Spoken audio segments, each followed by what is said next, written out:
اچھا، یہ حدیث کی جو انٹرنیشنل نمبرنگ ہے اس کو بھی آپ سمجھ لیں. بیسیکلی احادیث کی کتابوں کے نمبرز کو اب انٹرنیشنل لیول پر سٹینڈرائز کر دیا گیا ہے تقریباً آج سے 20-25 سال پہلے.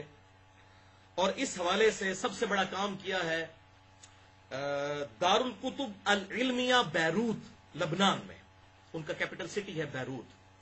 بیروت وہ شہر ہے جہاں پر آج سے 1000 سال پرانے بھی بخاری اور مسلم کے بھی قلمی نسخے موجود ہیں، مخطوطے موجود ہیں. ان کے پاس کاپی رائٹس ہیں. یہ آپ اگر ویب سائٹ ان کی موجود ہے دارالکتب العلمیہ کی، تو تمام کتابیں احادیث کی کیا، احادیث کے علاوہ بھی فقہ کی کتابیں، تصوف کی کتابیں، ان کے بھی قلمی نسخے ان کے پاس موجود ہیں اور ان کے کاپی رائٹس ہیں ان کے پاس. اور پوری دنیا میں جب بھی کوئی کتاب چھپتی ہے تو اس سے جو پروف ریڈنگ ہے وہ ان کی کتابوں کے ساتھ کی جاتی ہے. لہذا یہ بالکل بات سمجھ لیں، جس طرح قرآن حکیم پوری دنیا میں ایک ہی ہے نا، اسی طریقے سے بخاری اور مسلم اور حدیث کی کتابیں بھی ایک ہی ہیں پوری دنیا کے اندر، کوئی فرق نہیں ہے ان کے اندر. ہاں یہ ہو سکتا ہے پرنٹنگ میں کوئی 3 جلدوں میں چھاپ دے، کوئی 10 جلدوں میں چھاپ دے، کوئی 13 جلدوں میں چھاپ دے، وہ الگ بات. لیکن حدیث وہی ہوگی، چاہے وہ انڈونیشیا کے مسلمان کے پاس بخاری ہو، چاہے وہ افریقہ کے مسلمان کے پاس ہو، چاہے پاکستان اور انڈیا کے مسلمان کے پاس ہو، تو کوئی فرق نہیں ہے. تو یہ سٹینڈرائز انہوں نے نمبرنگ کر دی. اسی کو پھر فالو کیا علماء حرمین نے بھی. اور پاکستان میں جو انٹرنیشنل لیول کا دنیا کا سب سے بڑا ادارہ ہے دارالسلام اردو زبان میں، انہوں نے بھی اسی کو فالو کیا.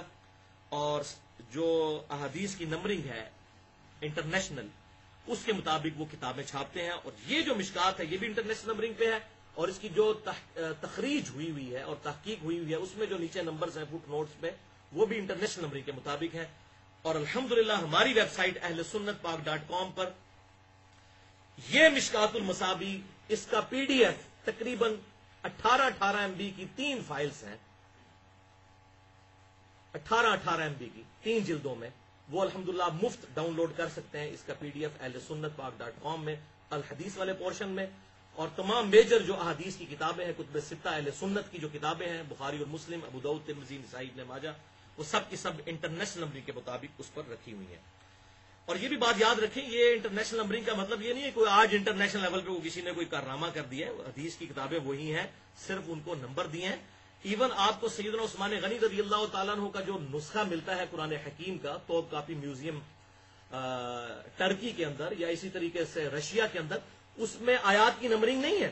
صرف آیات جو ہیں ان کے آگے سرکل بنے ہوئے ہیں یا تا بنی ہوئی ہے، وہاں پر آیات کی نمبرنگ، یہ آیات اور سورتوں کی نمبرنگ بعد میں ہوئی ہے آسانی کے لیے کہ جی فلاں نمبر سورت جو ہے وہ یہ ہے، جی سورہ جو الملک ہے وہ 67 نمبر سورت ہے. یہ آپ صلی اللہ علیہ وسلم نے نمبرنگ نہیں کی تھی، یہ بعد میں کی گئی ہے تو سمجھنے کے لیے. اسی طریقے سے جی سورہ ملک میں 30 آیات ہیں، تو ان کی ایک ایک آیت کے اوپر نمبرنگ، آیات کی ڈویژن پہلے ہی موجود تھی، اس پہ نمبر 1 2 3 4 5، یہ نمبرنگ جو ہے یہ بعد میں آسانی کے لیے کی گئی. بالکل اس طریقے سے امام بخاری اور امام مسلم نے اور باقی ائمہ نے جو احادیث کی کتابیں لکھی تھی انہوں نے نمبرنگ نہیں کی ہوئی ہے. وہ قلمی نسخوں میں نمبرنگ نہیں ہے. لیکن آج تو بھائی نمبرنگ کے بغیر کام ہی نہیں چلتا، آج تو سارے کام نمبرنگ کے اوپر ہوتے ہیں. تو اب ان کی نمبرنگ جو ہے سٹینڈرائز کر دی گئی ہے اور اسی کو ہم کہتے ہیں انٹرنیشنل نمبرنگ آف حدیث. اب اس میں نمبرنگ میں جو پاکستان سے چھپتی ہیں بغیر انٹرنیشنل نمبرنگ کے حدیثیں تو موجود ہوتی ہیں، چیپٹرز بھی وہی ہوتے ہیں. نمبرنگ میں بعض اوقات فرق ہوتا ہے، بعض 3 جلدوں میں چھاپتے ہیں تو پہلی جلد اگر 2025 نمبر حدیث پہ ختم ہوئی تو دوسری جلد پھر 1 سے شروع کر دیتے ہیں، تیسری پھر 1 سے. تو ظاہر کنٹینیوس نمبرنگ نہیں ہوتی. اگر کنٹینیوس ہو اس میں بھی فرق ہوتا ہے، بعض کا صحابہ کے اقوال کو بھی الگ سے نمبر دے دیتے ہیں. جبکہ انٹرنیشنل نمبرنگ جو کی گئی ہے وہ سٹینڈرائز کر کے انہوں نے بسا اوقات ایک نمبر کے اوپر بھی اگر اس کے ذیل میں کسی تابعی کا یا صحابی کا قول آتا تھا، اسی نمبرنگ کے اندر انہوں نے لکھ دیا اور اس کو سٹینڈرائز کر دیا. لہذا دنیا میں کہیں بھی بخاری ہو، اس میں کوئی حدیث ہو یا قول ہو، وہ دوسری جگہ پر جو بخاری اس میں موجود ہوگا نمبرنگ کا فرق ہو سکتا ہے. لیکن عربی کتب جو شائع ہوتی ہیں مکتبۃ الشاملہ یا دارالسلام کے ذریعے یا دارالکتب العلمیہ جو بیروت کا ادارہ ہے انٹرنیشنل لیول کے اوپر، وہ سب کے سب جو ہے وہ انٹرنیشنل نمبرنگ کے مطابق کرتے ہیں تاکہ ایک عام آدمی ڈھونڈ سکے. اور الحمدللہ میرے جتنے ریسرچ پیپرز ہیں، میرے سینکڑوں لیکچرز میں جتنے حوالے ہیں، وہ سب کے سب انٹرنیشنل نمبرنگ کے مطابق ہیں. آپ کو تو آج ہم بتا رہے ہیں نا اتنی ڈیٹیل کے ساتھ انٹرنیشنل نمبرنگ، تو ہم تو بہت پہلے سے یہ چیز سمجھ گئے تھے کہ یہ الحمدللہ انٹرنیشنل لیول پہ دعوت پھیلنی ہے. اور آج پوری دنیا میں الحمدللہ اس حوالے سے دعوت پھیل چکی ہے ہمارے یہ ویڈیو لیکچرز کے ذریعے. تو پھر بات ایسی ہونی چاہیے کہ کوئی آدمی اس کو کاؤنٹر چیک بھی کر سکے انٹرنیشنل نمبرنگ کو. ورنہ ایک عام آدمی کو کیا پتا ہے کہاں سے حدیث بیان کر دی. تو لوگ تو جو ہے وہ جعلی روایتیں بھی بیان کر جاتے ہیں بخاری مسلم کا نام لے کے, تو کوئی چیک تو کر ہی نہیں سکتا, کیسے پتا چلے؟ بڑے بڑے علماء, بڑے بڑے فضلاء جو ہے اس قسم کی باتیں کرتے ہیں اور پتہ ہی نہیں چلتا. لیکن الحمدللہ ہمیں پکڑنا بڑا آسان ہے, ہمارے ریسرچ پیپر پہ بھی نمبرز لکھے ہیں, لیکچرز میں بھی بتاتے ہیں, اور پھر کہتے ہیں جی اگر نہیں آپ کو پتا چل رہا تو mirza_95@yahoo.com پہ ای میل کر کے جواب بھی لے سکتے ہیں. الحمدللہ کوئی اس کو گستاخی یا بے ادبی نہیں سمجھے گا.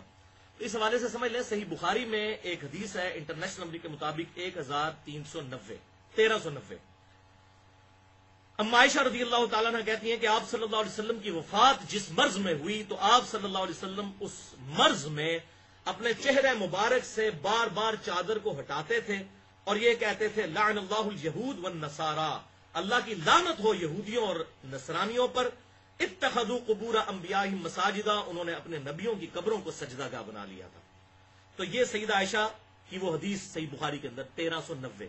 اور آگے اما عائشہ کہتی ہیں اگر ہمیں یہ خطرہ نہ ہوتا کہ لوگ رسول اللہ کی قبر پہ سجدے شروع کر دیں گے تو ہم آپ صلی اللہ علیہ وسلم کی قبر مبارک زائرین کی زیارت کے لیے کھلی چھوڑ دیتے, یعنی وہ حجرے کی دیوار بھی گرا دی جاتی, لیکن یہ خطرہ تھا اور آپ صلی اللہ علیہ وسلم ہمیں ڈرا رہے تھے وفات کے وقت. بالی سوالے سے میری گفتگو ہے مسئلہ نمبر 63, ولادت مصطفیٰ صلی اللہ علیہ وسلم اور رسول اللہ کی آخری وصیتیں. یہ بھی آخری وصیت ہے, تو اس میں نے ڈیٹیل سے قبروں کے احکام, گنبد خضرا کا مسئلہ, مسجد نبوی کا مسئلہ, اور یہ آج کل جو مزارات بن رہے ہیں اس کے حوالے دے کے ان کو کتاب و سنت کے دلائل میں الحمدللہ انٹلیکچوئل لیول پہ جا کے ایڈریس کیا. تو یہی 1390 نمبر حدیث ہے. پھر آگے اس کے اندر 1390 ہی نمبر کے اندر ایک تابعی ہیں سیدنا سفیان تمار رحمۃ اللہ علیہ, ان کا قول لے کر آئے کہ وہ کہتے ہیں میں نے رسول اللہ صلی اللہ علیہ وسلم کی قبر مبارک دیکھی ہے, وہ اونٹ کی کوہان یعنی ایک بالش جتنی اونچی ہے, 9 انچ. یہ آپ کی قبر مبارک اتنی اونچی اونچی نہیں جس طرح یہ آج بنی ہوئی ہے, خلاف سنت ہے, ایک بالش. تو اس کو بھی 1390 نمبر دیا امام بخاری نے. پھر اس کے آگے لے کر آئے کہ آپ صلی اللہ علیہ وسلم کی وفات کے تقریباً 76 سال کے بعد 87 ہجری کے اندر, اور آپ سمجھ لیں کہ سیدنا عمر فاروق رضی اللہ تعالیٰ عنہ کی وفات کے تقریباً 66 سال کے بعد ولید بن عبد الملک کے دور میں جب حجر عائشہ کی دیوار گر گئی مسجد نبی کی توسیع کے دوران, تو ایک پاؤں ظاہر ہوا, تو لوگوں نے استغفار پڑھی کہ یہ نبی صلی اللہ علیہ وسلم کا پاؤں مبارک ظاہر ہوا ہے. تو پھر عروہ ابن زبیر سیدہ عائشہ کے جو بھانجے تھے ان کو بلایا گیا, تو انہوں نے وہ جب پاؤں دیکھا اور قبر کی لوکیشن, تو انہوں نے کہا کہ یہ سیدنا عمر کا پاؤں ہے. تو اس کو بھی 1390 نمبر امام بخاری نے دیا, یعنی 1390 پہ وہ 3 چیزیں لے کر آئے, ایک حدیث اور 2 جو ہے وہ ایک تابعی, 2 تابعین کے ان کے اپنے واقعات. باقی اس حوالے سے میرا لیکچر ہے مسئلہ نمبر نیو 5, حیات النبی سے متعلق فرقہ وارانہ نظریات کا تحقیقی جائزہ. اس میں نے حیات النبی کا جو عقیدہ ہے الحمدللہ ڈیٹیل سے کے ساتھ بیان کیا ہے. بہرحال اہل سنت پاک.com پہ یہ تمام احادیث کی میجر کتابیں جو ہیں, ہماری کتب ستہ جو ہیں, 6 بڑی کتابیں اہل سنت کی, وہ انٹرنیشنل نمبر کے مطابق موجود ہیں الحمدللہ. اردو میں بھی ہیں اور انگلش میں بھی, اور مشکات المصابیح بھی الحمدللہ موجود ہے, اور وہ آپ نمبرنگ دے سکتے ہیں. صحیح بخاری میں جو انٹرنیشنل نمبرنگ ہے احادیث کی, صحیح بخاری میں 7563 احادیث ہیں, اور صحیح مسلم میں بھی 7563 احادیث ہیں. ایسی نمبرنگ انہوں نے سیٹ کی ہے صحیحین کو. جامعہ ترمذی, یہ تو صحیحین ہوگی. اب سنن 34 کتاب جامعہ ترمذی, اس میں 3956 احادیث ہیں. چوتھی کتاب سنن ابی داؤد ہے, 5274 احادیث ہیں. 5ویں کتاب سنن نسائی ہے, 5761 احادیث ہیں. اور 6ٹھی کتاب سنن ابن ماجہ ہے, 4341 احادیث ہیں. تو یہ الحمدللہ انٹرنیشنل نمبرنگ کے مطابق انگلش اور اردو میں ہماری ویب سائٹ اہل سنت پاک.com پر موجود ہے. بہرحال یہ مشکات جو ہے یہ بخاری اور مسلم سے بھی بڑی کتاب ہے اس حوالے سے کہ اس میں اگرچہ حدیثیں تو 6294 ہیں, لیکن اس میں حدیثوں کی تکرار نہیں ہے, ریپیٹیشن نہیں ہے.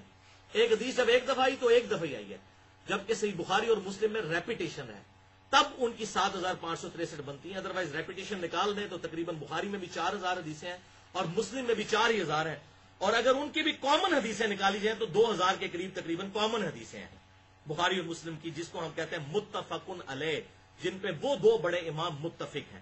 1906 احادیث ہیں جس پہ امام بخاری اور امام مسلم متفق ہیں, اور یہ بھی الحمدللہ الگ سے کتاب چھپ چکی ہے جس میں صرف بخاری اور مسلم کی متفقن علیہ احادیث موجود ہیں, اللؤلؤ والمرجان کے نام سے.